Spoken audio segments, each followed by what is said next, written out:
So ಇವತ್ತಿನ ಜನಧ್ವನಿಯಲ್ಲಿ ಪ್ರಮುಖವಾದಂಥ ವಿಚಾರದ ಕುರಿತಾಗಿ ಚರ್ಚೆಯನ್ನು ಮಾಡೋಣ. ಸೊ ಜೂನ್ 25, 1975 ಇಡೀ ದೇಶವೇ ಬೆಚ್ಚಿಬಿದ್ದಂತಹ ರಾಷ್ಟ್ರೀಯ ತುರ್ತು ಪರಿಸ್ಥಿತಿಯ ಕರಾಳ ನೆನಪಿಗೆ ಇವತ್ತು 50 ವರ್ಷ. ಸುಮಾರು 50 ವರ್ಷಗಳ ಹಿಂದೆ ಇದೇ ದಿವಸ ದೇಶದಲ್ಲಿ ಕಗ್ಗತ್ತಲು ಮೂಡಿತ್ತು. ಕಾರಣ ಏನು ಅಂತ ಹೇಳಿದರೆ ಯಾರೋ ಮಾಡಿರುವಂತಹ ವಿಚಾರಗಳಲ್ಲ, ದೇಶವನ್ನು ನಡೆಸಿ ಮುಂದುವರಿಸಬೇಕಾದಂಥ ಪ್ರಧಾನಿಗಳು ಮಾಡಿರುವಂತಹ ಒಂದು ಕೆಲಸ. ದೇಶಕ್ಕೆ ಕಪ್ಪು ಚುಕ್ಕೆಯಾಗಿರುವಂತಹ ತುರ್ತು ಪರಿಸ್ಥಿತಿ ಹೇರಿಕೆ. ಅಂದಿನ ಪ್ರಧಾನಿ ಇಂದಿರಾ ಗಾಂಧಿ ಹೇರಿದ್ದಂತಹ ತುರ್ತು ಪರಿಸ್ಥಿತಿಗೆ ಇವತ್ತಿಗೆ ಇಂದು ಮಧ್ಯರಾತ್ರಿಗೆ 50 ವರ್ಷಗಳು ಸಂದಿದೆ. ಆಗಿನ ಸರ್ಕಾರದ ಅಮಾನುಷ ಕೃತ್ಯಗಳನ್ನು ಸಹಿಸಿಕೊಂಡು ಅದನ್ನು ಎದುರಿಸಿದಂತಹ ತುರ್ತು ಪರಿಸ್ಥಿತಿಯ ಹೋರಾಟಗಾರರು ಇವತ್ತು ನಮ್ಮ ಟಿವಿ ಸ್ಟುಡಿಯೋದಲ್ಲಿ ಕಾರ್ಯಕ್ರಮದಲ್ಲಿ ಜಾಯ್ನ್ ಆಗ್ತಾ ಇದ್ದಾರೆ. ಸೊ ಅವರನ್ನು ಮೊದಲಾಗಿ ವೆಲ್ಕಮ್ ಮಾಡ್ಕೊಳ್ತಾ ಇದ್ದೀನಿ. ಸೊ ನಮ್ಮ ಜೊತೆ ಹಿರಿಯರಾಗಿ ಮಧುಕರ್ ನಾಯಕ್ ಅವರು ನಮ್ಮ ಜೊತೆ ಕಾರ್ಯಕ್ರಮದಲ್ಲಿ ಜಾಯ್ನ್ ಆಗ್ತಾ ಇದ್ದಾರೆ. ಸೊ ಅವರನ್ನು ಕಾರ್ಯಕ್ರಮಕ್ಕೆ ಸ್ವಾಗತಿಸ್ತಾ ಇದ್ದೀನಿ. ಸರ್, ಕಾರ್ಯಕ್ರಮಕ್ಕೆ ಸ್ವಾಗತ. ತುರ್ತು ಪರಿಸ್ಥಿತಿಯ ಹೋರಾಟಗಾರರು. ಸೊ ಹಾಗೆಯೇ ಇನ್ನೋರ್ವರಾಗಿ ನಾಗೇಶ್ ಶೆಟ್ ಅವರು, ಇವರು ಕೂಡ ತುರ್ತು ಪರಿಸ್ಥಿತಿಯ ಆ ಒಂದು ಸಂದರ್ಭದಲ್ಲಿ ಹೋರಾಟಗಾರರಾಗಿ ಜೊತೆಗಿದ್ದಂಥವರು, ಮತ್ತು BJPಯಿಂದ ಅರುಣ್ ಶೆಟ್ ಅವರು ನಮ್ಮ ಜೊತೆ ವಕ್ತಾರರಾಗಿ ಕಾರ್ಯಕ್ರಮದಲ್ಲಿ ಜಾಯ್ನ್ ಆಗ್ತಾ ಇದ್ದಾರೆ. ಅನ್ಫಾರ್ಚುನೇಟ್ಲಿ ಆಗಿ ಇವತ್ತು ಕಾಂಗ್ರೆಸ್ನವರು ನಮ್ಮ ಪ್ಯಾನಲ್ ಡಿಸ್ಕಷನಲ್ಲಿ ಜಾಯ್ನ್ ಆಗ್ತಾ ಇಲ್ಲ. ಆ್ಯಕ್ಚುಲಿ ಇವತ್ತಿನ ಕಾರ್ಯಕ್ರಮ ಯಾವುದೇ ರಾಜಕೀಯ ದುರುದ್ದೇಶವನ್ನು ಇಟ್ಟುಕೊಂಡು ಮಾಡುವಂಥದ್ದಲ್ಲ. ಒಂದು ಹೆಲ್ದಿ ಆರ್ಗ್ಯುಮೆಂಟನ್ನು ಮಾಡೋಣ, ಜನರಿಗೆ ಒಂದು ಮಾಹಿತಿಯನ್ನು ರವಾನೆ ಮಾಡೋಣ ಅನ್ನುವಂಥ ನಿಟ್ಟಿನಲ್ಲಿ ಒಂದು ಹೆಲ್ದಿ ಆರ್ಗ್ಯುಮೆಂಟ್ ಆಗಲಿಯಪ್ಪ, BJP ಕಾಂಗ್ರೆಸ್ ಅನ್ನುವಂಥ ವಿಚಾರ ಬೇಡ ಅನ್ನುವಂಥ ನಿಟ್ಟಿನಿಂದ ಇವತ್ತಿನ ಜನಧ್ವನಿಯನ್ನು ರೂಪಿಸಿದ್ವಿ. ಬಟ್ ಅನ್ಫಾರ್ಚುನೇಟ್ಲಿ ಕಾಂಗ್ರೆಸ್ನವರಿಗೂ ಅದರಲ್ಲೂ ಕೂಡ ಹೆಲ್ದಿ ಆರ್ಗ್ಯುಮೆಂಟ್ ವಿಚಾರದಲ್ಲಿ ನಾವಿಲ್ಲಪ್ಪ, ನಮ್ಮ ಪರವಾಗಿ ಏನಾದರೂ ಸುದ್ದಿ ಇದ್ದರೆ ಹೇಳಿ, ಆವಾಗ ಬಂದು ಕೂತ್ಕೊಳ್ತೀವಿ ಅನ್ನುವಂಥ ವಿಮರ್ಶೆಗಳು ಏನೋ ಗೊತ್ತಿಲ್ಲ, ಬೆಲೆ ಏರಿಕೆಗಳು ಕೂಡ ಜಾಸ್ತಿ ಆಗ್ತಾ ಇದೆ. ಸೊ ಆ ಒಂದು ಕಾರಣಕ್ಕೋಸ್ಕರ ನಮ್ಮ ಜೊತೆ ಕಾರ್ಯಕ್ರಮದಲ್ಲಿ ಜಾಯ್ನ್ ಆಗ್ತಾ ಇಲ್ಲ. ಓಕೆ, ಒಟ್ಟಿನಲ್ಲಿ ಇವತ್ತಿನ ಕಾರ್ಯಕ್ರಮವನ್ನು ಮುಂದುವರಿಸೋಣ. ಸೊ ಪ್ರಮುಖವಾಗಿ ನಮ್ಮ ಜೊತೆ ಮೊದಲಾಗಿ ಮಧುಕರ್ ಸರ್, ಆವತ್ತಿನ ದಿನಗಳನ್ನು 50 ವರ್ಷಗಳ ಹಿಂದಿನ ದಿವಸ 21 ತಿಂಗಳುಗಳ ಕಾಲ ಇದ್ದಂತಹ ಆ ಒಂದು ತುರ್ತು ಪರಿಸ್ಥಿತಿಯ ಸಂದರ್ಭದಲ್ಲಿ ತಾವುಗಳು ಕೂಡ ಎದುರಿಸಿರುವಂತಹ ಹಲವಾರು ಘಟನೆಗಳಿದೆ. ಸೊ ಅದನ್ನು ಮೆಲುಕು ಹಾಕುವಂಥ ಮತ್ತು ಜನರಿಗೆ ಅದರ ಬಗೆಗೆ ಅರಿವನ್ನು ಮೂಡಿಸುವಂಥ ಒಂದು ಸಂದರ್ಭ ಅಂತ ಅಂದ್ಕೊಳ್ತೀನಿ. ಈ ಒಂದು ದಿನಾಂಕ ತುರ್ತು ಪರಿಸ್ಥಿತಿಯ 1975 ಜೂನ್ 25 ಅಂದಾಕ್ಷಣ ತಮ್ಮ ಕಣ್ಣಿಗೆ ನೆನಪಾಗುವಂಥ ಒಂದು ಮೊದಲ ಘಟನೆ ಯಾವುದಾದ್ರೂ ಒಂದು ಹೇಳ್ಬೋದು ಸರ್? S Madhukar sir. ನಮಗೆ 2 ದಿನಗಳ ಮೊದಲೇ ಒಂದು ಸೂಚನೆ ಬಂದಿತ್ತು. ನಮ್ಮ ಹಿರಿಯರಿಂದ ಈ ರೀತಿ ರಾತ್ರಿ ಎಮರ್ಜೆನ್ಸಿ ಆಗ್ತಾರೆ ಹೇಳಿ ಒಂದು ಸುದ್ದಿ ಬಂದಿತ್ತು. ಅವರು ನಮ್ಗೆ ಹೇಳಿದರು, ರಾತ್ರಿ ಹಾಕ್ತಾರೆ, ಜಾಗ್ರತೆ ಇರಬೇಕು ಹೇಳಿ. ಹಾಕಿದ ನಂತರ ಅಲ್ಲಿವರೆಗೆ ನಾನು ನನ್ನ ಸ್ವಂತ ಕೆಲಸ ಬ್ಯಾಂಕಿನಲ್ಲಿ, ಆ ಬ್ಯಾಂಕಿಗೆ ಹೋಗ್ತಾ ಇರ್ತಿದ್ದೆ. ಬ್ಯಾಂಕಿನಲ್ಲಿ ನಾನು ಕೆಲಸ ಮಾಡೋದು, ನಾನು ಕೂಡ ಅಲ್ಲಿಂದ ಹೊರಗೆ ಬಂದ ಮೇಲೆ ನಾನು ಅಂಡರ್ಗ್ರೌಂಡ್ ಆದೆ. ಹಿರಿಯರು ನನಗೆ ಏನು ಹೇಳ್ತಿದ್ರು, ಸೂಚನೆ ಅಂದರೆ ಅಪೇಕ್ಷೆ, ಅದು ವ್ಯಕ್ತಪಡಿಸೋದು ಮಾತ್ರ ಒನ್ ಮ್ಯಾನ್ ಹೇಳ್ತಾರಲ್ಲ, ಅದನ್ನು ಮಾಡ್ತಿದ್ದೆ ನಾನು. ಆಗ ಅವರು ಏನೇನು ಹೇಳ್ತಿದ್ರು ಅದನ್ನೇ ಮಾಡ್ತಿದ್ದೆ. ಕಾಲಕ್ಕೆ ಹೇಳ್ತಿದ್ರು ಅವರು ಯಾವ ಹೇಗೆ ಹೋಗಬೇಕು ಹೇಳಿ. ಫಸ್ಟ್ ಆಫ್ ಸುರಿಗೆ ನಮಗೆ ವಹಿಸ್ಕೊಟ್ಟದ್ದು ಬರೀಲಿಕ್ಕೆ ಗೋಡೆ ಬರೆಯ, ಅದನ್ನು ಅಚ್ಚುಕಟ್ಟಾಗಿ ಮಾಡ್ತಿದ್ದೆವು. ರಾತ್ರಿ ಹೋಗೋದು. ಅದರಲ್ಲಿ ನನ್ನ ಸಹಪಾಠಿ ಒಬ್ಬರು ನನಗೆ ಬಹಳ ಬಲ ಕೈ, ಅವ್ರು ತೀರ್ಕೊಂಡು, ಮಧುಕರ್ ಶೆಟ್ಟಿ ಹೇಳಿ. ಅವರು ಮತ್ತು ನಾನು ಒಟ್ಟೊಟ್ಟಿಗೆ ಹಾಗೆ ನಾವು ಇಬ್ಬರು ಸಹ ರಾತ್ರಿ ಸುಬ್ರಾಯ ಭಕ್ತರ ಮನೆಯ ಒಳಗೆ ಹರೀಶ್ ಇದ್ದಾರಲ್ಲ, ಅವರ ಮನೆಗೆ ರಾತ್ರಿ ಸೇರ್ತಿದ್ದೆವು. ರಾತ್ರಿ 11 ಗಂಟೆಗೆ ಹೊರಗೆ ಬರ್ತಿದ್ದೆವು. ಪೇಂಟು ಎಲ್ಲ ಇಟ್ಕೊಂಡು, ಮುಂಡಾಸು ಕಟ್ಟಿಕೊಂಡು ನಮ್ಮ ವೇಷದಲ್ಲಿ ಬರ್ತಿದ್ದೆವು. ಅಲ್ಲಿಂದ ನಮ್ಮ ನಾಗಶೇಟ್ರ ಮನೆ ಎದುರಿಂದ, ಅಂದರೆ ಇವರ ತಂದೆ, ಅವರ ಮನೆಯಿಂದ ಹೊರಗೆ ಬಂದು ಸೀದಾ ಕಂಬಳಾಗಿ ಬಂದು ಅಲ್ಲಿ ಗೋಡೆ ಎಲ್ಲೆಲ್ಲಿ ಇದೆ ಅಲ್ಲಿ ಒಂದು ಹಾಸ್ಪಿಟ್ಲ್ ಇತ್ತು, ಈಗಿಲ್ಲ ಅದು. ಅಲ್ಲಿಗೆ ಆ ಗೋಡೆ ಒಂದು ಕಾಣ್ತಿದ್ರು, ಆ ಗೋಡೆಗೆಲ್ಲ ಬರೀವಿದೆ. ಆದರೆ ಪೊಲೀಸರಿಗೆ ತಲೆಬಿಸಿ ಅಂದರೆ ಇವ್ರು ಯಾರು ಇವ್ರು ಮಾಡ್ತಾರೆ ಹೇಳಿ, ಯಾರಿದು ಹಿಂದೆ ಇದ್ದಾರೆ ಹೇಳಿ. ಅವ್ರಿಗೆ ಗೊತ್ತಿಲ್ಲದ ಬೆನ್ನು ಹತ್ತಿ ಬಂದಿದ್ದರು. ನಾವು ಬರೆಯುವಾಗ ಅಲ್ಲಿ ನಮ್ಮನ್ನು ಗಮನಿಸಿದರು, ಬೆನ್ನು ಹತ್ತಿ ಬಂದರು. ಅಲ್ಲಿಂದ ತಪ್ಪಿಸ್ಕೊಂಡಿದ್ದೆವು. ಇದು ನಾವು ಫಸ್ಟ್ ನನಗೆ ಗೋಡೆ ಬರಹ ವಿಚಾರಗಳು ಮೊದಲಾಗಿ ನೆನಪಾಗಬಹುದು. ಹೌದೌದು. Yes yes yes okay. ಇನ್ನಷ್ಟು ಮಾಹಿತಿಗಳನ್ನ ಮಾತಾಡ್ತಾ ಹೋಗೋಣ ಸರ್. ನಾಗೇಶ್ ಸರ್, ತಮಗೆ ನೆನಪಿಗೆ ಇರೋ ಹಾಗೆ ಮೊದಲ ವಿಚಾರವಾಗಿ ಈ ಒಂದು ದಿನಾಂಕ ಅಂತ ಹೇಳಿದ ತಕ್ಷಣ ತಮ್ಮ ನೆನಪಿಗೆ ಬರುವಂಥ ಮೊದಲ ಘಟನೆ ಸರ್, ಆ ದಿನಗಳ ಮೊದಲ ಘಟನೆ ಅಂತ ನನಗೆ ಬೆಳಿಗ್ಗೆನ 7 ಗಂಟೆ ಹೊತ್ತಿನಲ್ಲಿ ಒಬ್ಬರು ಪೊಲೀಸ್ ಕಾನ್ಸ್ಟೇಬಲೇ ಬಂದು ತಿಳಿಸಿದರು, ದೇಶದಲ್ಲೆಲ್ಲ ತುರ್ತು ಪರಿಸ್ಥಿತಿ ಇದೆ ಮತ್ತು ನೀವು ಶಾಖಗಳನ್ನೆಲ್ಲ ಮಾಡಬೇಡಿ, ಆದಷ್ಟು ಜಾಗ್ರತೆಯಲ್ಲಿ ಇರಿ ಅಂತ ಹೇಳಿದರು. ಅಲ್ಲಿಂದ ನಮಗೆ ಮೇಲ್ಗಡೆಯಿಂದ ಬೇರೆ ಸೂಚನೆ ಬಂದಿತ್ತು. ಸೂಚನೆ ಪ್ರಕಾರ ನಾವು ಪೋಸ್ಟರ್ಗಳನ್ನು ಅಂಟಿಸೋದು, ಮನೆಯಲ್ಲೇ ಗಮ್ಮು ಮಾಡಿಕೊಂಡು ರಾತ್ರಿ 1 ಗಂಟೆಗೆ 2 ಗಂಟೆಗೆ ಎಲ್ಲೆಲ್ಲೆಲ್ಲೋ ಪೋಸ್ಟರ್ಗಳನ್ನು ಅಂಟಿಸ್ತಾ ಇದ್ವಿ. ಅದೇ ಥರ ಮಾಡ್ತಾಯಿದ್ವಿ. ಆಮೇಲೆ ಕಾಳೆ ಪ್ರಿಂಟಿಂಗ್ ಬಂತು, ಅದು ಹಂಚುವಂಥದ್ದು ಇದೆಲ್ಲ ಮಾಡ್ತಾಯಿದ್ವಿ. ಅದ ನಂತರ ಅದೇ ಕೆಲವು ಮುಂದುವರಿಸ್ತಾ ಕೆಲವರು ನಮ್ಮ ಗುಂಪಿತ್ತಾಗೆ ಒಂದು 7-8 ಜನ ಹುಡುಗರು, ಹಾಗೆ ಒಬ್ಬರಿಗೆ ಪರಿಚಯಲಿದ್ದಿದ್ದರು. ಈ ಕಾರ್ಯಕ್ರಮಕ್ಕೆಲ್ಲ ಬರ್ತಾಯಿದ್ರು ಹುಡುಗರು. ಮತ್ತು ನಾವೆಲ್ಲ ರಾತ್ರಿ 1 ಗಂಟೆಗೆ 2 ಗಂಟೆಗೆ ಎಲ್ಲ ಪೋಸ್ಟರ್ಗಳನ್ನು ಹಂಚಿಕೊಂಡು ಮತ್ತು ಮನೆಗೆ ಬಂದು ಮಲಗೋದು. ಮತ್ತು ಯಾರಿಗೂ ಗೊತ್ತಾಗ್ತಾ ಇರಲಿಲ್ಲ. ಈ ಥರ ನಾವು ಮುಂದುವರ್ಸ್ಕೊಂಡು ಹೋಗ್ತಾ ಇದ್ವಿ.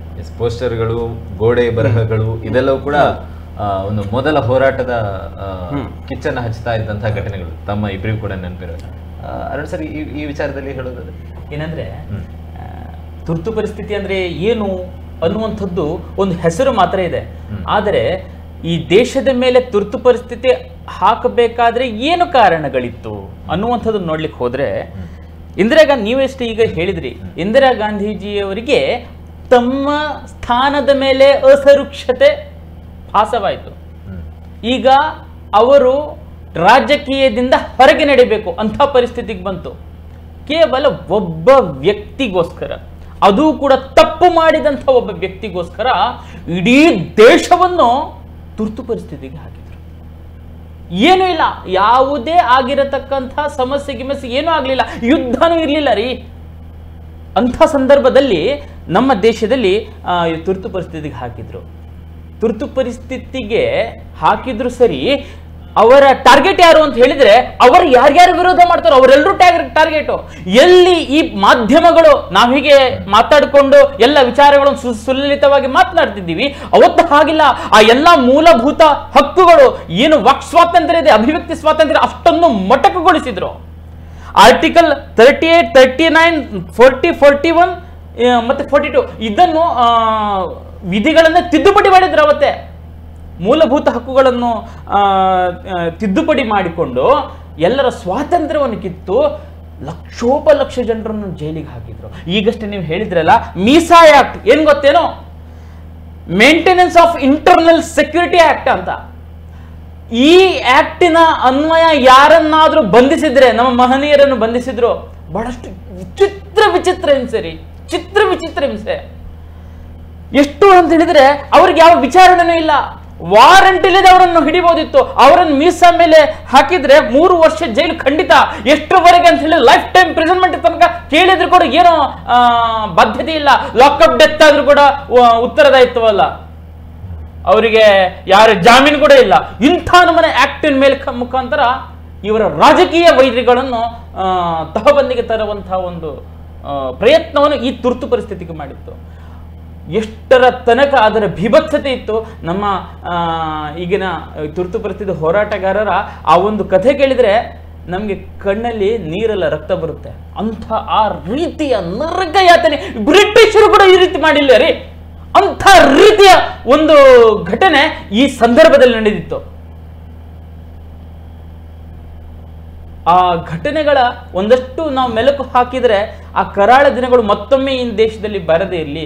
ಇವತ್ತೇನೋ ಸುಳ್ಳು ಹೇಳಿಕೊಂಡು ತಿರುಗಾಡ್ತಿದ್ದಾರೆ ಸಂವಿಧಾನ ಖತರೆ ಮೇಹೆ ಅಂತ. ನಿಜವಾಗಿ ಸಂವಿಧಾನವನ್ನು ಮುಗಿಸಿದ್ದವರು ಎಂ.ವಿ. ಕಾಮತ್ ಹೇಳ್ತಾರೆ, ಇದು it is not A amending and not a mending, it is the ending of our constitution.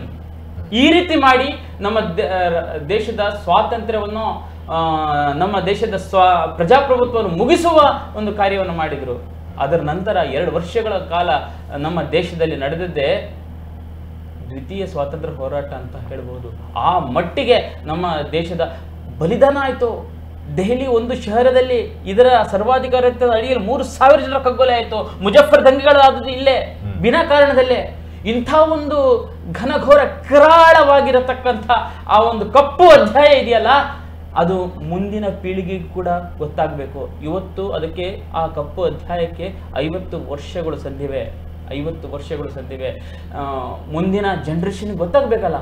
ಈಗಾಗಲೇ ಯಾರು ಹೋರಾಟ ಮಾಡಿದ್ರು, ನಮ್ಮ ತಂದೆ ಕೂಡ ಅದರಲ್ಲಿ ತನ್ನ ಸಣ್ಣ ಪಾತ್ರವನ್ನು ವಹಿಸಿದ್ರು. ಹೀಗೆ ಬಹಳಷ್ಟೇ ಮಹನೀಯರಿದ್ದಾರೆ. ಈಗಾಗಲೇ ಅವರಿಗೆ ಸಾಧಾರಣ ಒಂದು 70-75 ವರ್ಷ ಆಗಿರುತ್ತೆ. ಅದ್ರ ಮುಂದಿನ ಪೀಳಿಗೆ ಗೊತ್ತಾಗಬೇಕಲ್ಲ ಇದ್ರ ಎಷ್ಟು ಕಷ್ಟಪಟ್ಟಿದ್ದಾರೆ ಒಂದು ಸಂವಿಧಾನ ರಕ್ಷಣೆ ಮಾಡಬೇಕು ಅಂತ ಹೇಳಿ.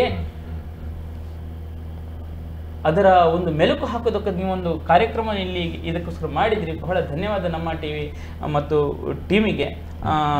ಇನ್ನಷ್ಟು ವಿಚಾರಗಳು ಮುಂದೆ ಹೇಳೋಣ ಅಂತಿದ್ವಿ. ಎಸ್, ಮಧುಕರ್ ಸರ್, ಈಗಾಗಲೇ ತಾವು ಕೂಡ ಹೇಳಿದ್ರಿ, ಗೋಡೆ ಬರಹವನ್ನ ರಾತ್ರಿ ಹೊತ್ತಲ್ಲಿ ಮಾಡ್ತಾ ಇದ್ವಿ, ಪೊಲೀಸರು ಬರುವಂಥ ವೇಳೆಯಲ್ಲಿ ತಪ್ಪಿಸಿಕೊಂಡು ಹೇಗೋ ಓಡ್ತಾ ಇದ್ವಿ. ಇದಾದ ನಂತರ ಪೊಲೀಸರಿಂದ ಬಂಧನ ಆಗುವಂಥದ್ದು ಅಥವಾ ಏನಾದರೂ ಮುಂದಿನ ದಿನಗಳಲ್ಲಿ ನಡೀತಾ ಯಾವ ರೀತಿಯಾಗಿ ಚಿತ್ರಹಿಂಸೆಗಳಿತ್ತು ಅಂತ ಹೇಳಿ ಈ ಕರಾವಳಿ ಭಾಗದಲ್ಲಿ ತಾವು ನೋಡಿರೋ ಪ್ರಕಾರ? ನಾನು ಪೂರ್ತಿ ಎಮರ್ಜೆನ್ಸಿ ಮುಗಿಯುವ ತನಕ ನಾನು ಬ್ಯಾಂಕ್ಗೆ ಹೋಗಿಲ್ಲ. ಪೂರ್ತಿ ಅಂಡರ್ಗ್ರೌಂಡ್ ಬ್ಯಾಂಕಿಗೆ ಹೋಗಿಲ್ಲ, ಬ್ಯಾಂಕಿಗೆ ಒಂದು ಸೂಚನೆ ಕೊಟ್ಟಿಲ್ಲ. ಹಾಗೆ ನನ್ನ ಮೇಲೆ ಅವರಿಗೆ ಸಂಶಯ ಇತ್ತು. ಆ ಸಂಶಯವನ್ನು ಇಟ್ಕೊಂಡು ನನ್ನ ಬೆನ್ನು ಹತ್ತಿದ್ರು. ಆದರೆ ನನಗೆ ಮಾರ್ಗದರ್ಶನ ಮಾಡುವವರೊಬ್ಬರಿದ್ದರು,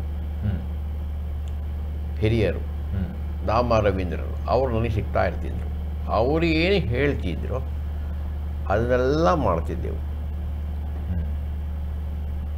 ಅದರಲ್ಲಿ ಒಂದು ಗೋಡೆ ಬರ ಅವರು ಒಂದು ಹೇಳಿದರು, ಎಲ್ಲ ಪೊಲೀಸ್ ಸ್ಟೇಷನಿಗೂ ಕಾಳೆ ಮುಟ್ಟಿರ್ಬೇಕು ಹೇಳಿ, DC SP ಪೊಲೀಸ್ ಸ್ಟೇಷನ್ ಇದಾಗಲೇಬೇಕು ಹೇಳಿ. ಪ್ರಮುಖ ಕಾಂಗ್ರೆಸ್ಸಿನ ಲೀಡರ್ಗಳಿದ್ದಾರಲ್ಲ ಕೆಲವು, ಅವರ ಮನೆಗೆ. ಅದರಲ್ಲಿ ನಾವು ಪ್ರತಿ ಸರ್ತಿ ಕಾಳೆಯನ್ನು ಅದರಲ್ಲಿ ಪ್ರಮುಖವಾದ ಬಂದರ್ ಪೊಲೀಸ್ ಸ್ಟೇಷನ್ ಅಲ್ಲಿಗೆ ಗೋಡೆ ಹಚ್ಚಿ ಬರ್ತಿದ್ದೆವು. ಇವ್ರಿಗೆ ಆಶ್ಚರ್ಯ, ಹೇಗೆ ಹಚ್ತಾರೆ ಹೇಳಿ. ಆದರೆ ಬೆನ್ನಿಗೆ ಹಚ್ಚಿಕೊಳ್ಳೋದು, ಪೇಸ್ಟ್ ಆದರೆ ಬೆನ್ನಿಗೆ ಹಚ್ಚೋದು, ಹೋಗಿ ಗೋಡೆಗೆ ಒರಗೋದು, ಅಂಟಿಸಿ ಬರೋದು. ಅವರಿಗೆ ಯಾರಂತಂತ ಹೋಗ್ತಾರೆ ಹೇಳಿ, ಬೆನ್ನು ಹತ್ತಿದ ಹಾಗೆ. ಅವ್ರು ಮುಖ್ಯ ಹೋದದ್ದೇ ಕಾಳೆಯನ್ನು. ಕಾಳೆಯ ಪ್ರಿಂಟ್ ಮಾಡೋದು, ಬರೆಯುವುದು, ಮತ್ತು ಸೈಕ್ಲೋ ಸ್ಟೈಲ್ ಉಂಟು ದೊಡ್ಡದಾಗ ಹೀಗೆ, ಅದನ್ನು ಮಾಡುವ ಜವಾಬ್ದಾರಿ ಮೂಲ ನನಗೆ ವಹಿಸ್ಕೊಟ್ಟಿದ್ರು. ಅದನ್ನು ಕೊಟ್ಟಾರದಲ್ಲಿ ನಮ್ಮ ನಾಯಕರುಗಳಿದ್ದಾರೆ, ಅವರ ಮನೆಯಲ್ಲಿ ಒಳಗೆ ಮಾಡ್ತಿದ್ದೆವು. ಅದನ್ನು ಮಾಡಿದ ನಂತರ ಅದನ್ನು ಬರೆಯುವ ಕೆಲಸವೆಲ್ಲ ನಮ್ಮ 3 ಜನ ಇದ್ದಾರೆ. ಅವರಿಬ್ಬರು 3 ಜನ ಹೋಗಿದ್ದಾರೆ. ಹೆಗಡೆಯವರು, ಅವರು 3 ಜನ ತೀರ್ಕೊಂಡಿದ್ದಾರೆ. ಅವರಿಗೆ ತುಂಬ ಹಿಂಸೆ ಕೊಟ್ಟಿದ್ರು ಅವರು. ಅವರ ತಂಗಿ ಅಷ್ಟು ಕಾಳೆಯಲ್ಲಿ ಇಡೀ ದೇಶದ ಸಮಗ್ರ ಚಿತ್ರ ಉಂಟಲ್ಲ, ವಿಚಾರಗಳು ಆ ಕೈಯಲ್ಲಿ ಬರೆದು ಕೊಡ್ತಿದ್ದರು. 25, 30, 50 ಇದು. ಅದರಲ್ಲಿ ಶೀಟು ತುಂಬ ಇದೆ. ಅಷ್ಟು ಕೈಯಲ್ಲಿ ಬರೆದು ಅವ್ರು ನಮಗೆ ಕೊಡ್ತಿದ್ದರು. ಅದರ ಒಂದು ಪೇಪರ್ ನಮ್ಮ ಇವರ ಮನೆಯಲ್ಲಿ ಇದೆ, ಈಗಲೂ ನಾಗಶೇಟ್ರ ಮನೇಲಿ ಇದೆ. ಅವರು ಇಟ್ಕೊಂಡಿದ್ದಾರೆ, ನನ್ನ ಹತ್ರ ಇಲ್ಲ. ಹಾಗೆ ಅದನ್ನು ಪುನಃ ಇಡೀ ದೇಶಕ್ಕೆ ಕಳಿಸ್ಕೊಡ್ತಿದ್ದೇನು. ಇದನ್ನು ಮಾಡುವರು ಯಾರು? ಈ ಕೆಲಸ ಯಾರೋ ಮಾಡ್ತಾರೆ ಹೇಳಿ ನನ್ನ ಬೆನ್ನ ಹಿಂದೆ ಬಂದಿದ್ದರು. ನಾನು ಸಿಕ್ಕಿಲ್ಲ.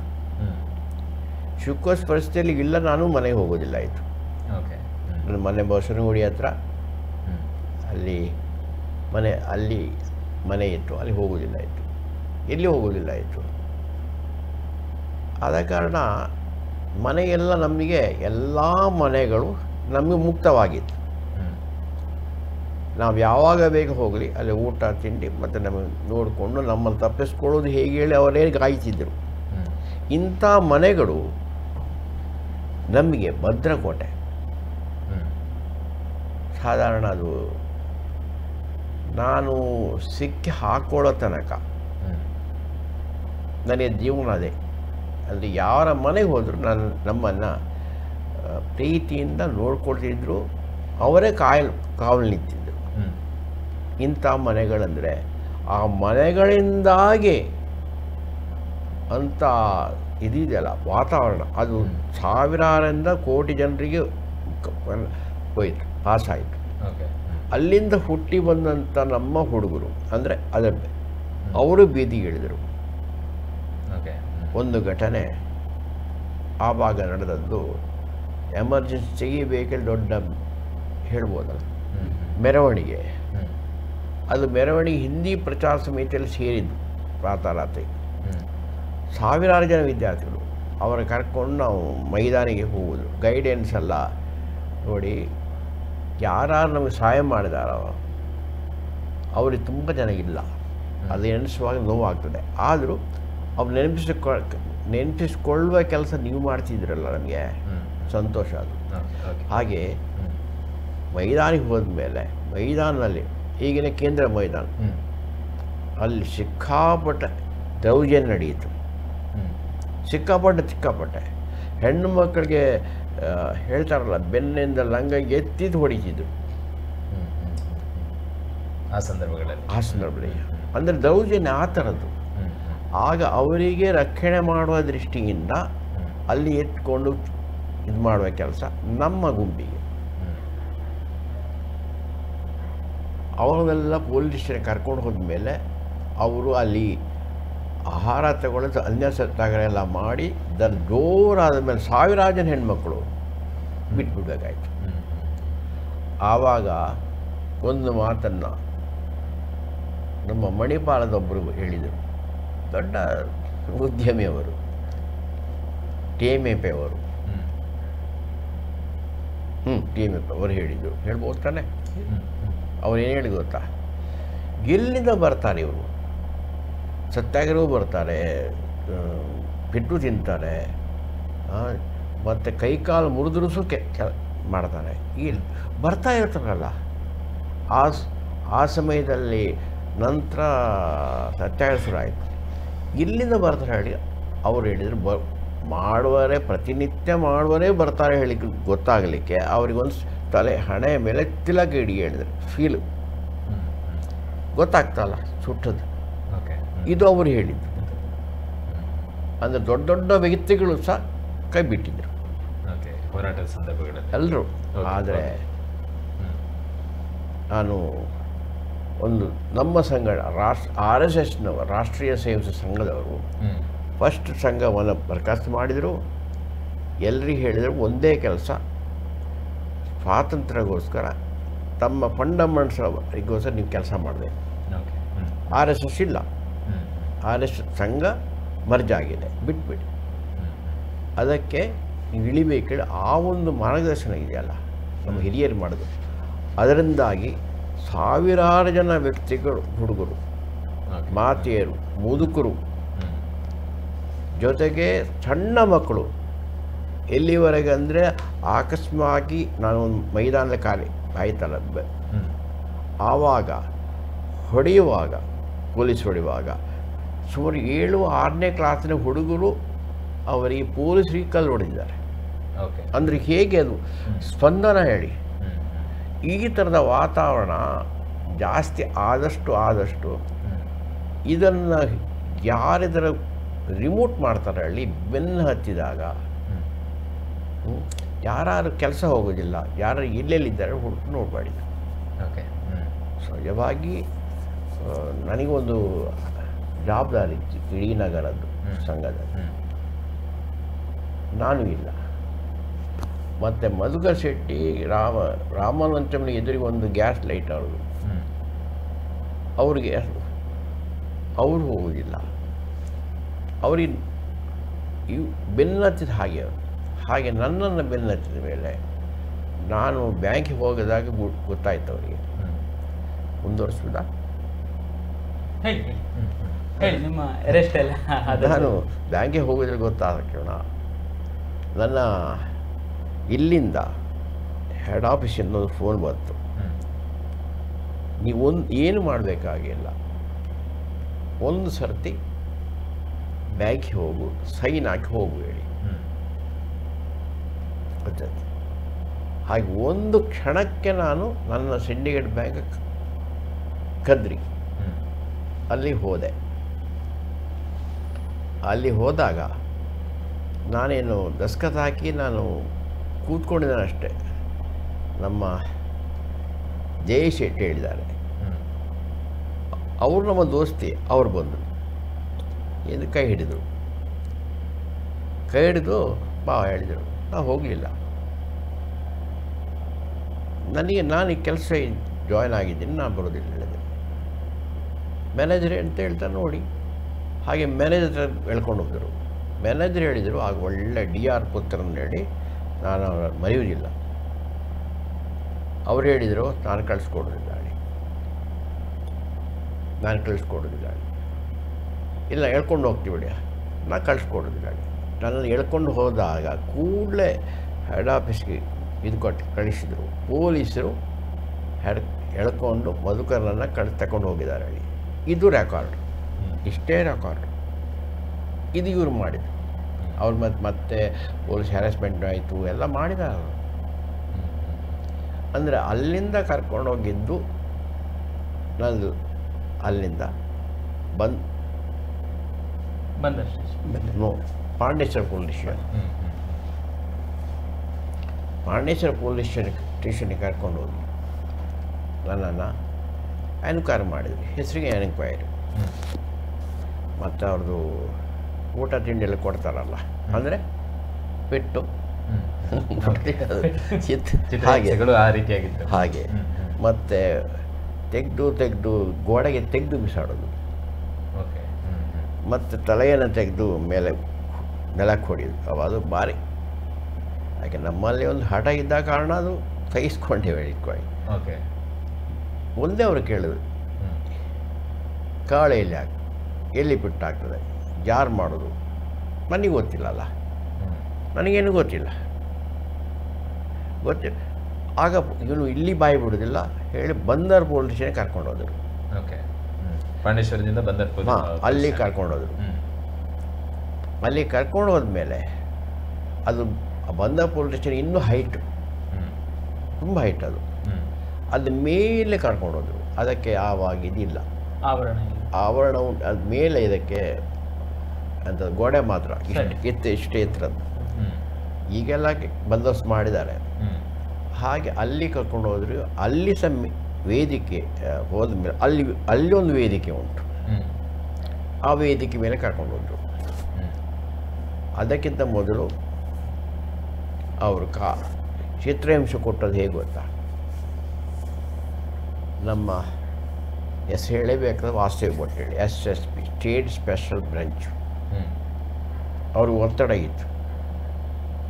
ಅವರು ನನಗೆ ಚಿತ್ರಹಿಂಸೆ ಅಂದರೆ ಇಲ್ಲಿ ರಾಡ್ ಹಾಕಿ ಅದನ್ನು ಕಟ್ಟಿ ಅದರ ಮೇಲೆ ನಿಂತು ಅಡಿಗೆ ಕಾಲು ನೇರ ಮಾಡಿ ಕಾಲನ್ನ ಪಾದಕ್ಕೆ ಹೊಡೆಯೋದು.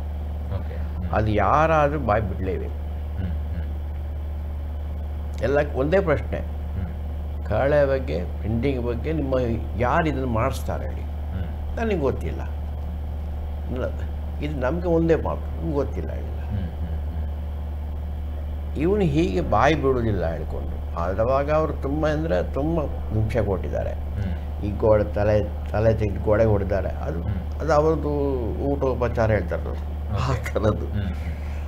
ಅಲ್ಲಿಂದ ಮತ್ತೆ ಇದು ಅಂಥದ್ದು ಇದು ಏರೋಪ್ಲೇನ್ ಹಾಕಲಿಕ್ಕೆ ತಯಾರು ಮಾಡಿದರು. ಆಗ ನನಗೆ ಕರ್ಕೊಂಡೋದು ಜೈ ಶೆಟ್ಟಿ ನನಗೆ. ಅವ್ರು ಹೇಳಿದ್ರು ನಾನು ಮಾಡ್ತೇನೆ ಹೇಳಿ, ನಾನು ಮಾಡ್ತೇನೆ ಹೇಳಿದರು ಅವರು. ಅವರು ಹಿಂದೆ ಕೈ ಕಟ್ಟಿ ಅದನ್ನು ಏರೋಪ್ಲೇನಿಗೆ ರೆಡಿ ಮಾಡ್ತಿರುವಾಗ ಅವರದ್ದನ್ನು ಸ್ಮರಣೆ ಇನ್ನೂ ಯಾಕೆ ನೆನಪಿಸ್ಕೊಳ್ತೇನೆ ಅಂದರೆ, ಯಾರು ತುರ್ತು ಪರಿಸ್ಥಿತಿ ವಿರುದ್ಧವಾಗಿ ಮಾಡುವಂಥ ಕೆಲಸ ಇದೆ ಅದು ಒಂದು ಭಾಗ ಅವರು ಮಾಡಿದ್ದಾರೆ. ಓಕೆ, ಅಧಿಕಾರಿಗಳಾಗಿದ್ದು ಹೌದು ಮಾಡಿದ್ದಾರೆ. ಇಲ್ಲಿವರೆಗೆ ಮಾಡಿದಂದರೆ ಕಣ್ಣಿನಲ್ಲಿ ಹೇಳಿದ್ದಾರೆ ತಪ್ಪಿಸ್ಕೊ ಹೇಳಿ, ಇದು ಅವರ ಮಾರ್ಗದರ್ಶನ. ಓಕೆ, ಅಲ್ಲಿಂದ ಅಲ್ಲೇನಾಯ್ತಂದು ಹೊಡೆಯುವಾಗ ಅವ್ರು ತುಂಬ ಹೊಡೆಯುವಾಗ ಆ ವೇದಿಕೆಯಿಂದ ಕೆಳಗೆ ಬಿದ್ದವಾಗ ಇದಕ್ಕೆ ತಾಗಿದೆ. ಅಂದರೆ ಇದ್ದಿದ್ದ ಕಟ್ಟೆ ಉಂಟಲ್ಲ ಅಲ್ಲಿ ತಾಗಿದ್ದು, ಅಲ್ಲಿಂದ ನಾನು ಕೆಳಗೆ ಬಿದ್ದವ ಸ್ಟೇಷನ್ ಮೇಲ್ಗಡೆಯಿಂದ ಮೇಲಿಂದ. ಸುಮಾರು ಅದು 2 ಫ್ಲೋರ್, 2 ಫ್ಲೋರ್, ಅದರ ಮೇಲೆ ವೇದಿಕೆ, 2 ಅಂತಸ್ತಿನ ಕಟ್ಟಡದಿಂದ ಕೆಳಗೆ ಬಂದ ಪೊಸಿಷನ್ ಅಲ್ಲ. ಆವಾಗ ಅಲ್ಲೆಲ್ಲ ಸುದ್ದಿ ಆಯಿತು. ಆವಾಗ ಧಾರ್ಮಿಕ ಸಾಮಾಜಿಕ ಧಾರ್ಮಿಕ ಸಾಮರಸ್ಯ ಇಷ್ಟಿದಂದ್ರೆ ಎಲ್ಲರೂ ಬಂದಿದ್ರಲ್ಲಿ ನೋಡಲಿಕ್ಕೆ. ಇದೇನು ಹೇಳಿ ನೋಡಲಿಕ್ಕೆ. ಈಗ ಅದನ್ನು ಭೇದ ಮಾಡ್ತಾ ದೂರದರ ಮಾಡಿದ್ದಾರೆ ಧರ್ಮದ ಇದರಲ್ಲಿ. ಹಾಗಿಲ್ಲ, ಎಲ್ಲರೂ ಅಂದರೆ ಇವರು ಅಷ್ಟು ಮೇಲ್ಗಡೆಯಿಂದ ಕೆಳಕ್ಕೆ ಹಾಕಿದ್ರು ಕೂಡ ಆಮೇಲೆ ಇದು ಏಟಾಗಿತ್ತು. ಏಟಂದರೆ ನಮಗೆ ಕಬಡ್ಡಿ ಅಭ್ಯಾಸ ಅಲ್ವಾ, ಆಟ ಆಡೋ ಕಬಡ್ಡಿ ಅಲ್ವಾ ಸಂಘದಲ್ಲಿ. ನಾವು ಎಲ್ಲಿಂದ ಮೇಲೆ ಹಾರಿದ್ರು ಕೆಳಗೆ ಬರೋದು ಆಗ ಕಾಲೇ ನೆಲಕ್ಕೆ ಬಿಡ್ಬೇಕಲ್ಲ. ಆ ಕಾಲು ಬಿತ್ತು, ಕಾಲು ಎಡಕಾಲು ಬಿತ್ತು, ಎಡಕಾಲು ಓಪನ್ ಆಯಿತು, ಅದು ಪೂರ್ತಿ ಹೋಗಿದೆ. ಅದರ ಒಟ್ಟಿನಲ್ಲಿ ತುರ್ತು ಪರಿಸ್ಥಿತಿಯ ಸಂದರ್ಭದಲ್ಲಿ ಕರಾವಳಿಯಲ್ಲಿ ಯಾವ ಮಟ್ಟಕ್ಕೆ, ಅಂದರೆ ನಾನು ಆಗತಾನೆ ಹೇಳಿರೋ ಥರ ಕೇವಲ ದಿಲ್ಲಿಯಲ್ಲಿ ಆಗಿರುವಂತಹ ಘಟನೆಗಳಲ್ಲ, ಕರಾವಳಿಯ ಗಲ್ಲಿಗಳಲ್ಲೂ ಕೂಡ ನಾವುಗಳು ಊಹಿಸದ ರೀತಿಯಲ್ಲೂ ಕೂಡ ಘಟನೆಗಳು ನಡೆದಿತ್ತು ಅನ್ನುವಂಥದ್ದಕ್ಕೆ ಒಂದು ಸಾಕ್ಷಿ. ಹೌದು, ಸ್ಟೇಷನ್ನ 2 ಅಂತಸ್ತಿನ ಕಟ್ಟಡದ ಮೇಲ್ಗಡೆಯಿಂದ ಕೆಳಗಡೆ ಬೀಳುವಂತಹ ಪರಿಸ್ಥಿತಿ, ಅಂತಹ ಘಟನೆಗಳನ್ನು ಎದುರಿಸಿರುವಂತಹ ಹೋರಾಟಗಾರರು ಕೂಡ ನಮ್ಮ ಜೊತೆ ಇದ್ದಾರೆ. ಒಂದು ದೂರವಾಣಿ ಕರೆ ಇದೆ. Hello hello hello hello hello, yes ಹೇಳಿ ಸರ್. ಸೂರ್ಯಪ್ರಸಾದ್ ಬಂಟ್ವಾಳ. ಎಸ್ ಹೇಳಿ. ಇದು ಭಾರತೀಯರ ಸ್ವಾತಂತ್ರ್ಯವನ್ನೇ ಹತ್ತಿಕ್ಕಿದಂತಹ ಕರಾಳ ದಿನ, ತುರ್ತು ಪರಿಸ್ಥಿತಿ. ದೇಶದ ಪ್ರಸ್ತುತ ಎಲ್ಲ ಬಂದಿಖಾನೆಯನ್ನಾಗಿ ಮಾಡಿದ್ದಾರೆ ಆ ಸಮಯದಲ್ಲಿ. ಅಂತ ನೋಡಿ, ದೇಶಕ್ಕೆ ಬಲವಂತವಾಗಿ ತುರ್ತು ಪರಿಸ್ಥಿತಿ ಏರಿ ವಿಪಕ್ಷೀಯರು ಭಿನ್ನಮತೀಯರಾದವರನ್ನು ಪೊಲೀಸರ ಬಲದಿಂದ ಜೈಲುಗಳಿಗೆ ದಬ್ಬಿ ಪತ್ರಿಕಾ ಸ್ವಾತಂತ್ರ್ಯಕ್ಕೆ ಕತ್ತರಿ ಹಾಕಿದ ಕಾಂಗ್ರೆಸ್ ನಾಯಕರ ಅಧಿಕಾರ ಏಯ ಕೃತ್ಯ ದೇಶದ ಪ್ರಜಾಸತ್ತಾತ್ಮಕ ವ್ಯವಸ್ಥೆಗೆ ಕಪ್ಪು ಚುಕ್ಕಿ. ನೂರಾರು ಮಂದಿ ಭಾರತೀಯರ ಸಾವಿಗೆ ಕಾರಣರಾದ, ಆದರೂ ಈ ಕಾಂಗ್ರೆಸ್ ಪಶ್ಚಾತ್ತಾಪವೇ ಪಡಲಿಲ್ಲ. ಈಗಲಾದರೂ ಕಾಂಗ್ರೆಸ್ ಪಕ್ಷ ಇದನ್ನು ಅರಿತು ದೇಶದ ಕ್ಷಮೆ ಕೇಳಬೇಕು. ಸಂವಿಧಾನ ರಕ್ಷಿಸಿ ಅಂತ ಹೇಳ್ತಾರೆ, ಸಂವಿಧಾನ ಅಪಾಯದಲ್ಲಿದೆ ಅಂತ ಹೇಳ್ತಾರೆ. ಈವಾಗ್ಲೂ ಪ್ರಜಾಪ್ರಭುತ್ವ ಅಪಾಯದಲ್ಲಿದೆ, ಸಂವಿಧಾನ ಅಪಾಯದಲ್ಲಿದೆ. ಆವಾಗ ಆ ಅಪಾಯ ಎದುರಿಸಿದವಲ್ಲ, ಸ್ವಾತಂತ್ರ್ಯವನ್ನೇ ಹತ್ತಿಕ್ಕಿದ್ರಲ್ಲ, ಅದಕ್ಕೆ ಕ್ಷಮೆ ಆದ್ರೂ ಇವರು ಕೇಳ್ಬೇಕಲ್ಲ. ಯಾವ ಮುಖ ನೋಡ್ಕೊಂಡು ಇವರು ದೇಶದ ಬಗ್ಗೆ ಮಾತಾಡ್ತಾರೆ, ಸಂವಿಧಾನದ ಬಗ್ಗೆ ಮಾತಾಡ್ತಾರೆ. ಇಂದಿರಾ ಅವರ ಹತ್ಯೆಯ ನಂತರ ಇದೇ ಸಿಕ್ಕಿನವರ ನರಮೇಧ ಆಯಿತು. ಆವಾಗ ಏನಾಯಿತು? ಇದು ಸಂವಿಧಾನ ಏನಾಯ್ತು, ಪ್ರಜಾಪ್ರಭುತ್ವ ಏನಾಯ್ತು? ಇಷ್ಟರವರೆಗೆ ಆ ಸಂವಿಧಾನವನ್ನು ತಿದ್ದಿದ್ರಲ್ಲ, ಈ ಬಗ್ಗೆ ಯಾಕೆ ಇವರು ಮಾತಾಡ್ತಾ ಇಲ್ಲ? ಕ್ಷಮೆ ಕೇಳ್ಬೇಕಲ್ಲ, ಕ್ಷಮೆ ಕೇಳುವಂತ ಕಾಲ ಬಂದಿದೆ, ಕೇಳ್ಬೇಕು ಇವರು. ಶಿಶನ್, ಏನಂದರೆ ನಾನು ಬಹಳ ಸ್ವಲ್ಪ ಸಮಯದಲ್ಲಿ ಹೇಳ್ತೇನೆ, ಅದರ ಯಾವ ರೀತಿ ಅದರ ಒಂದು ಕ್ರೂರತೆ ಇತ್ತು ಅಂತ ಹೇಳಿ. ನಮಗೆ ನನ್ನ ಹಿರಿಯ ಪ್ರಚಾರಕರು ನಮ್ಮ ಸುರತ್ಕಲ್ ಬಸ್ ಸ್ಟ್ಯಾಂಡ್ನಲ್ಲಿ ನಿಂತಿದ್ರು. ಅಂದರೆ ಆವಾಗಿನ ಕಾಲ, ಅಂದರೆ ಅವರು ಅಲ್ಲಿ ಕಲಿತಿರ್ತ ಕಾಲದಲ್ಲಿ, ಅಂದರೆ 84, 85 ಅಥವಾ ಆ ಸಂದರ್ಭದಲ್ಲಿ ನಿಂತಾಗ ಒಂದು ಹೆಣ್ಣು ಮಗಳನ್ನು, ಪುಟ್ಟ ಹೆಣ್ಣು ಮಗಳನ್ನು ಕರ್ಕೊಂಡು ಬರ್ತಾ ಇದ್ದಿಲ್ಲ ಅಂತ ಇನ್ನೊಬ್ಳು. ಸ್ವಲ್ಪ ಕಾಲು ಹೀಗೆ ತೆವಳಿಕೊಂಡಾಗಿ ಬಂದ ಹಾಗೆ ಬರ್ತಾ ಇದ್ಲು. ಇವ್ರು ಕೇಳಿದ್ರಂತೆ, ಏನಾಯ್ತು ಹೆಣ್ಣು ಮಗಳಿಗೆ, ಪೋಲಿಯೋ ಏನಾದ್ರಾಗಿತ್ತಾ ಅಥವಾ ಏನಾಯ್ತು ಅಂತ. ಆವಾಗ ಅವಳ ಅಮ್ಮ ಅದಕ್ಕೆ ಉತ್ತರ ಕೊಟ್ಟದ್ದು ಏನಂತ ಹೇಳಿದ್ರೆ, ವಿಭತ್ಸ ಆಗಿದೆ. ಇವಳ ಅಪ್ಪ ತುರ್ತು ಪರಿಸ್ಥಿತಿಗೋಸ್ಕರ ವಿರುದ್ಧ ಕೆಲಸ ಮಾಡ್ತಾ ಇದ್ರು. ಆವಾಗ ಪೊಲೀಸ್ ರೈಡ್ ಆಯಿತು ಮನೆಯಲ್ಲಿ. ಅಪ್ಪ ಸಿಕ್ಕಿರ್ಲಿಲ್ಲ, ಭೂಗತವಾಗಿದ್ರು. ಆ ಕೋಪದಲ್ಲಿ ತೊಟ್ಟಿಲಿನಲ್ಲಿರ್ತಕ್ಕಂಥ ಆ ಪುಟ್ಟ ಕಂದವನ್ನು ಎತ್ತಿಕೊಂಡು ನೆಲಕ್ಕೆ ಹಾಕಿದ್ರು. ಅದರ ಕಾರಣದಿಂದ ಈ ರೀತಿ ಆಯಿತು ಅಂತ ನಿಮಗೆ ಈಗ ಅಗಾಧತೆ ಗೊತ್ತಾಗಿರಬಹುದು. ಎಂಥ ರೀತಿಯಲ್ಲಿ ಬ್ರಿಟಿಷರು ಕೂಡ ಈ ರೀತಿ ಮಾಡಿದ್ದಾರೆ ಅಂತ ನೀವು ಕೇಳಿದಿರ. ಅದು ಇಂಥ ಒಂದು ಹೀನವಾಗಿರತಕ್ಕಂಥ ಮನಸ್ಥಿತಿ ಅಂದಿತ್ತು ಅಲ್ವಾ? ಒಂದು ರಾಜಕೀಯಕ್ಕೋಸ್ಕರ, ಒಂದು ಪಕ್ಷಕ್ಕೋಸ್ಕರ, ಒಬ್ಬರ ಸ್ವಾರ್ಥಕ್ಕೋಸ್ಕರ ಯಾವ ರೀತಿಯಲ್ಲಿ ನಲಿಗೆ ಹಾಕಿದ್ರು. ಈಗಷ್ಟೇ ಹೇಳಿದ್ರು ನಮಗೆ, ನಮ್ಮ ಇವ್ರಿಗೆ ಗೊತ್ತಾಗಲಿ ಅಂತ ಹೇಳಿ, ಕಹಳೆ ಕಹಳೆ ಕಹಳೆ ಅಂತ. ಏನು ಗೊತ್ತೇನು ಕಹಳೆ ಅಂತ ಹೇಳಿದ್ರೆ, ನಾಳೆ ಇಂದಿರಾ ಗಾಂಧೀಜಿಯವರು ತುರ್ತು ಪರಿಸ್ಥಿತಿ ಹಾಕಿ ಇಷ್ಟು ಜನರನ್ನು ಒಳಗೆ ಹಾಕಿ ಚಿತ್ರಹಿಂಸೆ ಕೊಡ್ತಾ ಇದ್ದಾರೆ ಅಂತ ಪೇಪರ್ ಬರೆಯೋ ಹಾಗಿಲ್ಲ. ಅದಕ್ಕೋಸ್ಕರ ಒಂದು ಮಾನಿಟರಿಂಗ್ ಟೀಮ್ ಇತ್ತು.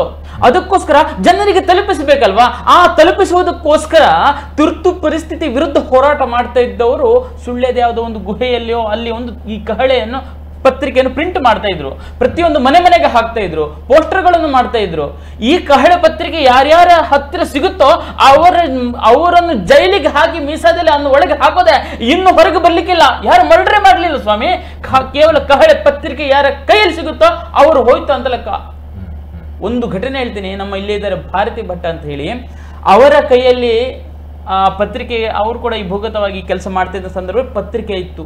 ಪೊಲೀಸರು ಬಂದ್ರು, ಅವ್ರ ಕೈಗೆ ಸಿಕ್ಕಿದ್ರೆ ನಮ್ಮ ಇಷ್ಟು ಟೀಮ್ ಹೋಗುತ್ತೆ. ಏನ್ ಮಾಡಿದ್ದು ಗೊತ್ತುಂಟು? ಆ ಹೆಣ್ಮಗಳು, ಆವತ್ತಿನ ಸಂದರ್ಭದ ಹೆಣ್ಮಗಳು ಇವು ಸಹಕಾರ ಭಾರತೀಯರು ಕೆಲಸ ಮಾಡ್ತಿದ್ದಾರೆ. ಅಷ್ಟು ಕಹಳೆ ಪತ್ರಿಕೆಯನ್ನು ನುಂಗಿಬಿಟ್ರು, ಕಚ್ಚಿಕೊಂಡು. ಇಂತಹ ಹೋರಾಟಗಳು ನಡೆದಿವೆ ಸರಿ.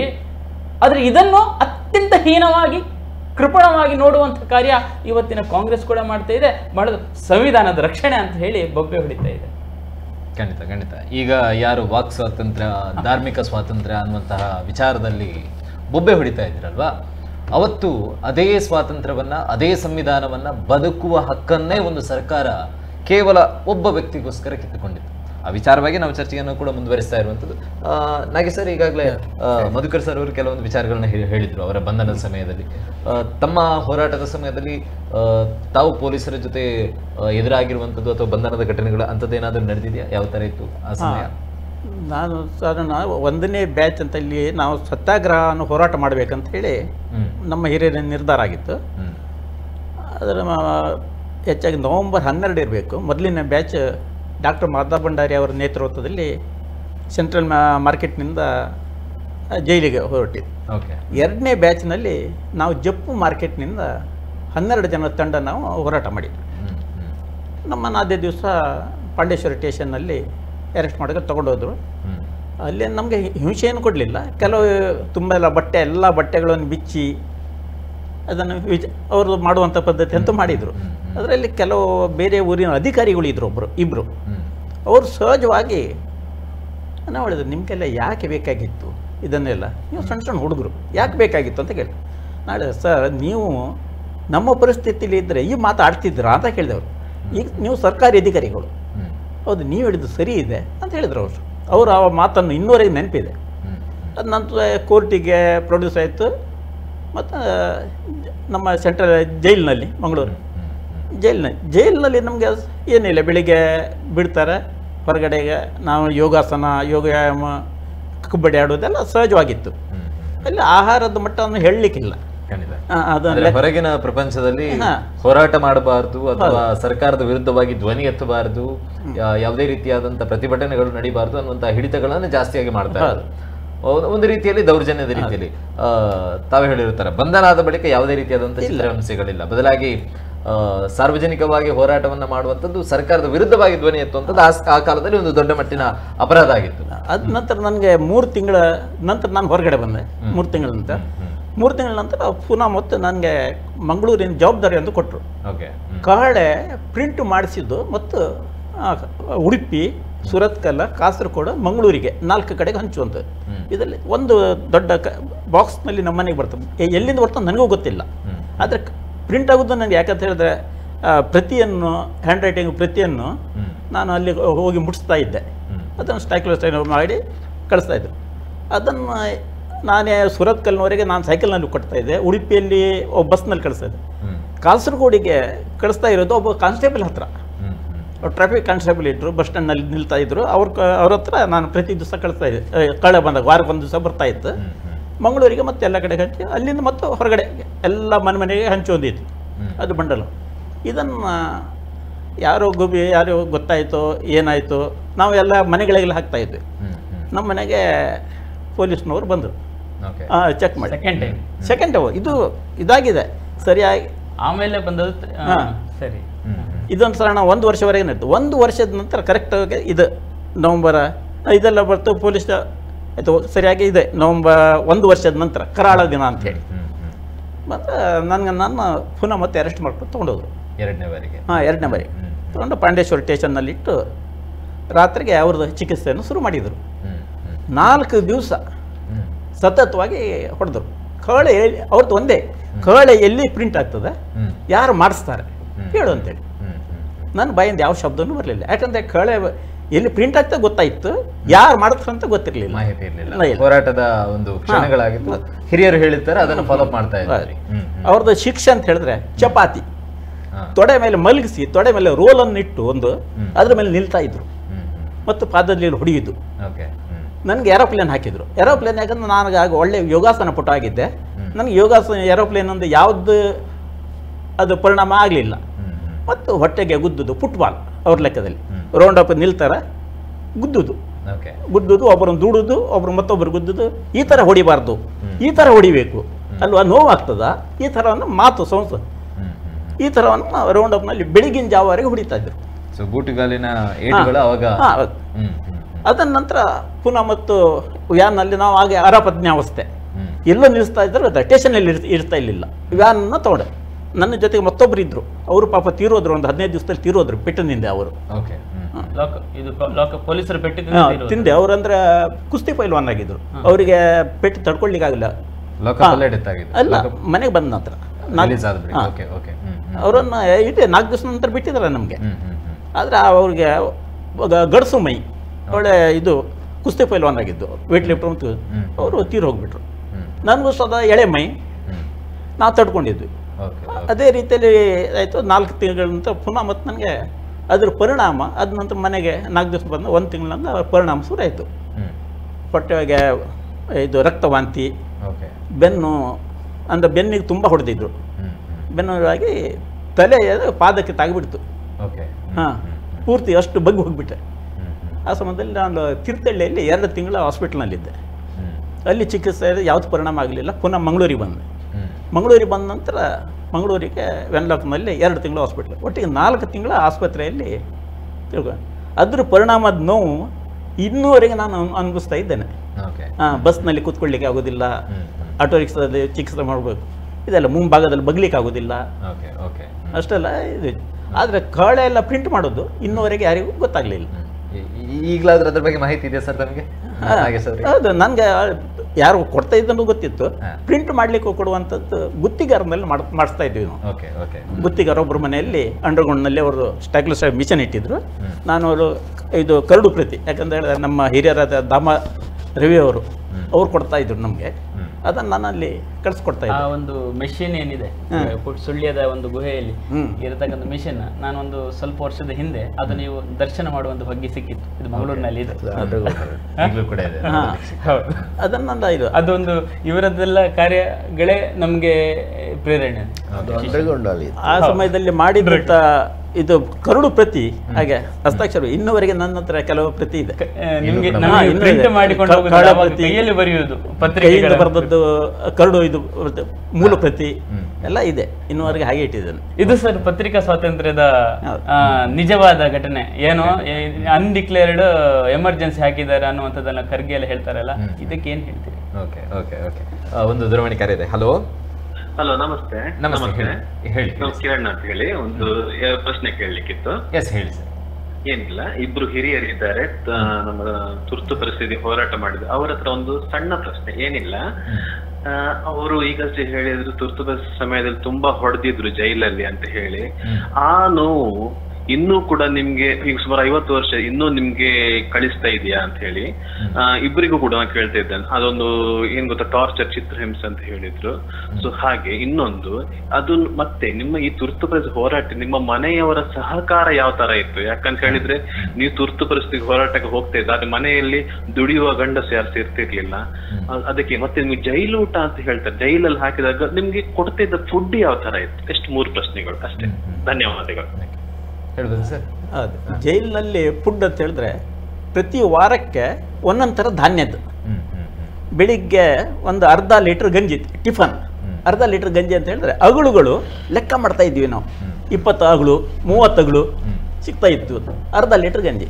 10 ಗಂಟೆಗೆ ಒಂದು 200 ಗ್ರಾಮಿನಷ್ಟು ಅನ್ನ, ಒಂದು ಸಾಂಬಾರು ಅಂತ ಹೇಳಿದ್ರೆ ಅದು ಒಂದು ನೀರಿನ ಥರ ಇದು. ಹೌದು, ಮತ್ತು 2 ಅರಬೆಂದ ರೊಟ್ಟಿ ಆ ಥರ ಇತ್ತು. ಇದು ಸಾಯಂಕಾಲ 7 ಗಂಟೆಗೆ.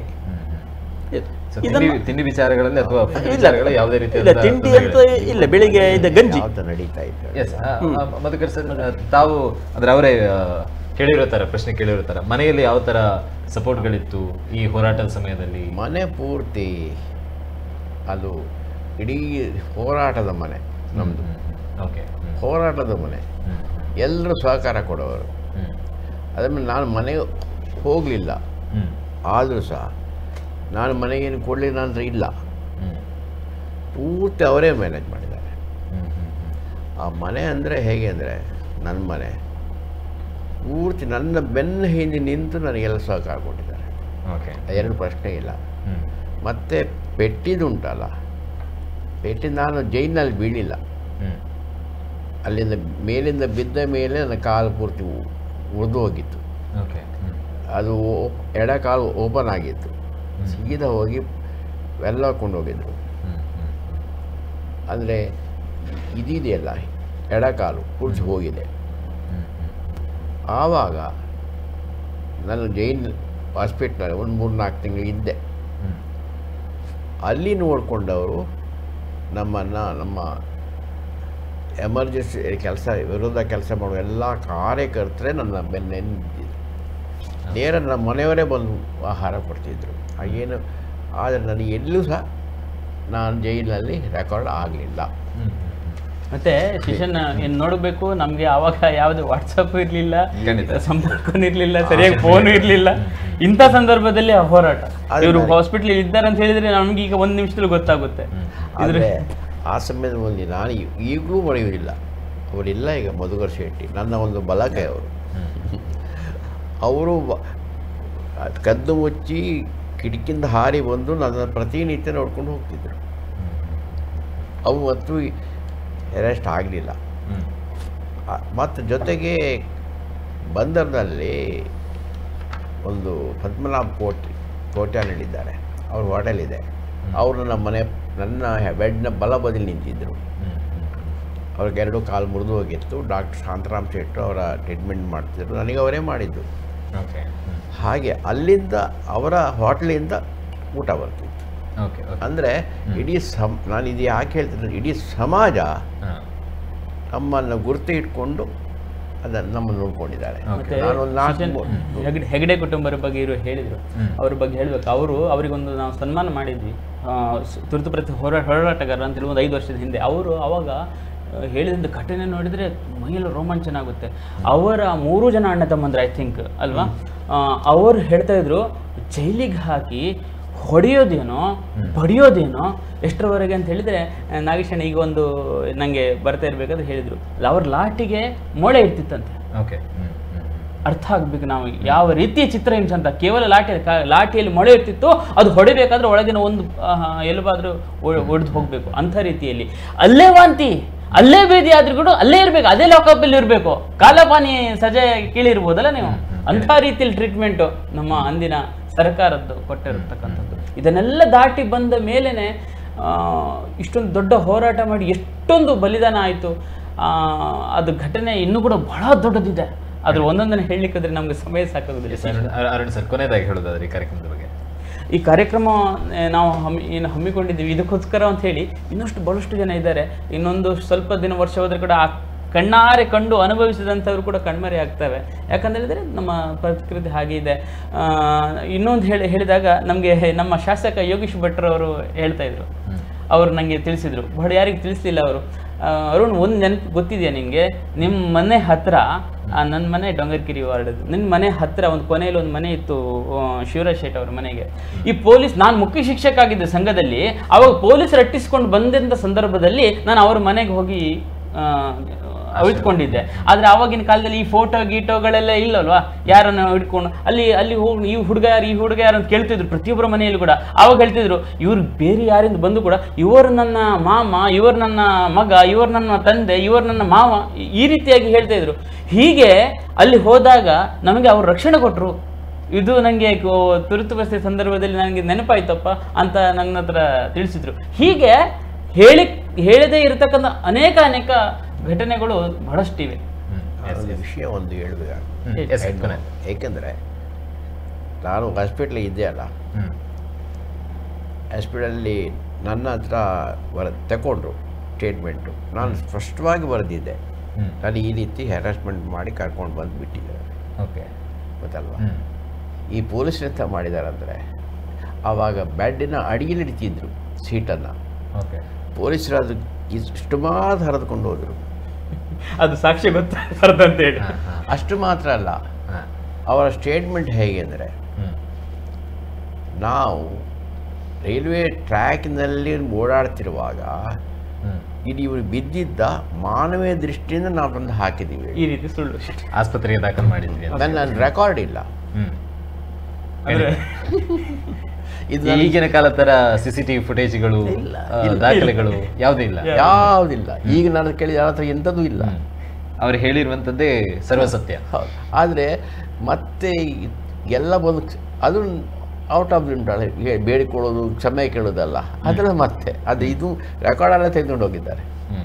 ಮತ್ತು ನಾನು ರೈಲ್ವೆ ಟ್ರ್ಯಾಕಿನ ಮೇಲೆ ಹತ್ತಿರ ಬಿದ್ದಿದ್ದೆ ಅಂತ, ಅದಕ್ಕೆ ಮಾನವ ದೃಷ್ಟಿಯಿಂದ ನಾನು ಹಾಸ್ಪಿಟ್ಲಿಗೆ ಹಾಕಿದ್ದೆ. ಇವರು ಬಿಸಾಡಿದ್ದಲ್ಲ ಮೇಲಿಂದ.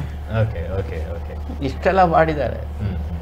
ಎಸ್ ಸರ್, ನಮ್ಮ ಜೊತೆ ಇಷ್ಟೊತ್ತು ಕಾರ್ಯಕ್ರಮದಲ್ಲಿ ಭಾಗವಹಿಸಿರೋದಕ್ಕೆ ಮೋರಿಗೂ ಕೂಡ ಧನ್ಯವಾದಗಳು. Specially Madhukar sir and Nagesh sir ನಮ್ಮ ಜೊತೆ ಕಾರ್ಯಕ್ರಮದಲ್ಲಿ ನಮ್ಮ ಒಂದು ಮನವಿಗೋಸ್ಕರ ಈ ಹೊತ್ತಿನಲ್ಲೂ ಕೂಡ ಕಾರ್ಯಕ್ರಮದಲ್ಲಿ ಜಾಯ್ನ್ ಆಗಿದ್ದಾರೆ. ಅದರಲ್ಲೂ ಕೂಡ ತಾವು ಇಬ್ಬರು ಕೂಡ ಹೇಳಿರೋ ಥರ ಆ ತುರ್ತು ಪರಿಸ್ಥಿತಿಯಲ್ಲಿ ಆಗಿರುವಂತಹ ಅವಾಂತರದಿಂದಾಗಿ ಈಗಲೂ ಕೂಡ ಎದುರಿಸೋದಕ್ಕೆ ಕಷ್ಟ ಆಗ್ತಾ ಇದೆ, ಆರೋಗ್ಯದಲ್ಲಿ ತೊಂದರೆ ಇದೆ, ಸಮಸ್ಯೆಗಳಿದೆ. ಆದರೂ ಕೂಡ ನಮ್ಮ ಕರೆಗೆ ಹೋಗೊಟ್ಟು ಒಂದು ಕ್ಷಣಕ್ಕೋಸ್ಕರ ವೀಕ್ಷಕರಿಗೂ ಕೂಡ ಏನಾಗಿತ್ತು ಆ ಸಂದರ್ಭದಲ್ಲಿ, ಎಂಥ ಸಮಸ್ಯೆಗಳನ್ನು ಎದುರಿಸಿದ್ವಿ ಅನ್ನುವಂಥ ವಿಚಾರಗಳನ್ನು ತಾವೇ ನೇರವಾಗಿ ಮುಖಾಮುಖಿಯಾಗಿ ಈ ವಿಚಾರಗಳನ್ನು ಹಂಚಿಕೊಳ್ಳೋದಕ್ಕೆ ಸಾಕ್ಷಿಯಾಯಿತು. ಸೊ ಧನ್ಯವಾದಗಳು ಸರ್ ನಮ್ಮ ಜೊತೆ ಕಾರ್ಯಕ್ರಮದಲ್ಲಿ ಭಾಗವಹಿಸಿರೋದಕ್ಕೆ. ಎಸ್ ಸರ್, ಸೊ ಇದಾಗಿತ್ತು ಇವತ್ತಿನ ಜನಧ್ವನಿಯ ವಿಶೇಷ. ನಮ್ಮ TV, the pulse of coastal Karnataka.